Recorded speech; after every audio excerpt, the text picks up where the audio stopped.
Hi everyone, this is Charlotte from the Bursary Foundation. I'm back with a little bit more work on sequences. So this was technically supposed to be filmed at the end of last week, but someone who shall remain nameless and definitely isn't me may have pressed the wrong button, so I am refilming it right now. So we started looking at different types of letter sequences and numerical sequences last week. So here I want to quickly remind us about all of that. So we're looking at sequences as going on through a pattern either with letters or numbers. The important thing to remember is that the pattern always works in exactly the same way. Now if we skip forward a bit, we've got, oh god, I completely mucked up what I was doing there. I'm going to restart this.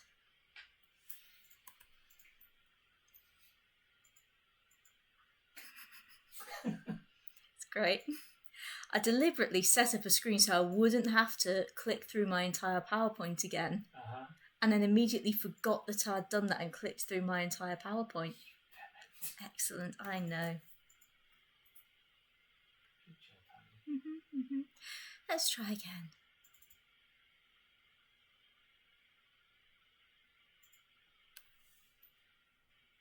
Hi everyone, this is Charlotte from the Bursary Foundation. I'm just finishing off the bit of work we were doing on sequences with you last week. So this video would have gone up sooner, but I was having some slight problems, pressing the correct buttons, I'm not going to lie to you. So we're finishing it off right now. So thinking about sequences then, last time we talked about letter sequences where you're connecting the letters together, and we also talked about numerical sequences where you're going up in a certain step between different numbers. So I want to think about alphabet sequences this time. This is just a fancy name for ordering things in alphabetical order. This is the kind of stuff you've probably been doing since like Key Stage 1, I should imagine. So I'm not going to spend ages and ages going through question A here because I'm sure that all of you know how to do this. However, it is really, really worthwhile thinking about backwards alphabetical order. So these are the kind of questions where they're asking you to imagine that a word has been turned back to front, and now with this back to front order, you've got to put it into the new alphabetical order. And they might also ask you to find a certain position, so maybe the third or the fourth letter, okay? So what they're asking you for here, when they're asking for the fourth letter, is saying, let's turn this word backwards. So what you could do here is write every single word out backwards. So timetable would be E-L-B-A-T-A, etc., etc., etc.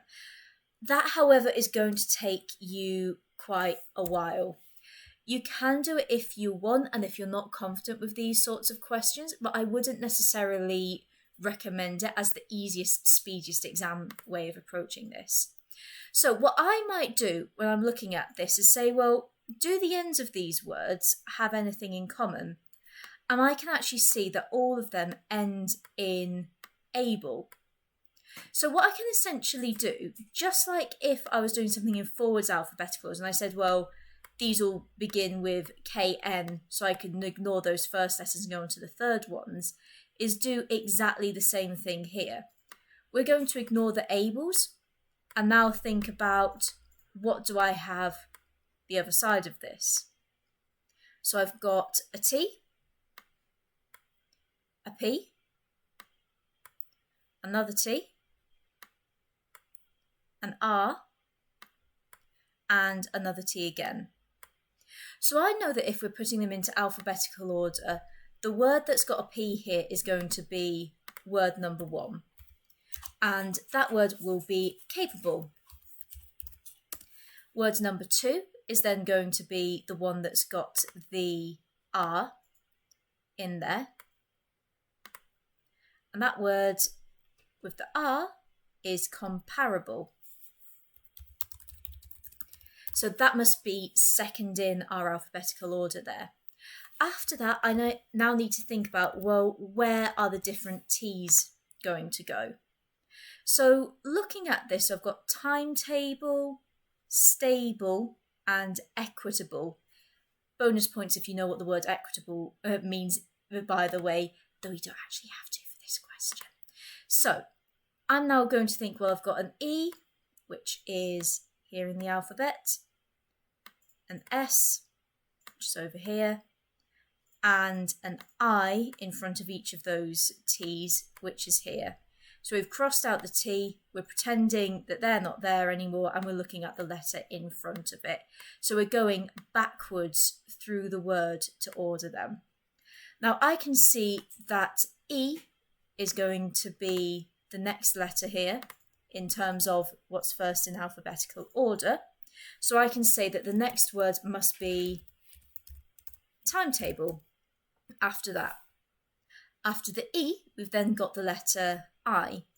The word that had the letter I in it is equitable. Now, I could go ahead and do the last word, but I don't really need to. I know what must be there through sake of process of elimination anyway, and also I only need to go up to the fourth one in this question. So these kind of alphabet sequences, whether they're forwards or backwards, are all just about keeping your head and staying logical with everything that you're doing here and not panicking about the fact it's asking you to go backwards. Final type of verbal reasoning sequence we might see then are these word sequences. So this is asking you to think about the order that you'd put these particular words. And this is essentially ordering ideas. So this might be something where you're going from biggest to smallest, or it could be doing something a bit like alphabetical order where you're putting them in a particular order. For instance, January, February, March would be the order or sequence of the months. Okay, so looking at each of these then, the first one. So looking at these words, I can see a lot of them all seem to be to do with different types of roads. Something that stands out to me here is that a motorway is significantly bigger than, say, an alley or a lane. So I think that we're probably organising this first question A in order of size. So I'm going to order them again, 1, 2, 3, 4, 5, and I think the largest out of them is going to be motorway. Looking across at the others, alley is just a little area that runs down behind a house, so that's probably going to be the smallest. Now I'm thinking of lane, road and street. This is a little bit trickier because I know that lane is also quite small, like you might go down a lane in the countryside, for instance, but road or street is a bit trickier. What I'm doing in this case is thinking about things I know from real life. So for instance, we're based in Manchester, and one of the really, really big roads that goes down into Manchester city centre is called Princess Road. Street, that tends to be such and such street tends to be where houses are or where shops are. It's a bit smaller. So I think here that street would probably be the third in this sequence and road would be the next smallest after motorway. Going back to our question, we're looking for the word that's in the middle here. So we want position number 3, which means that the correct answer to this question would have to be street. Okay, so that's a bit of a trickier one. Have a look at question B and C, pause the video for a minute and see if you can work out the answers to those ones. Off you go.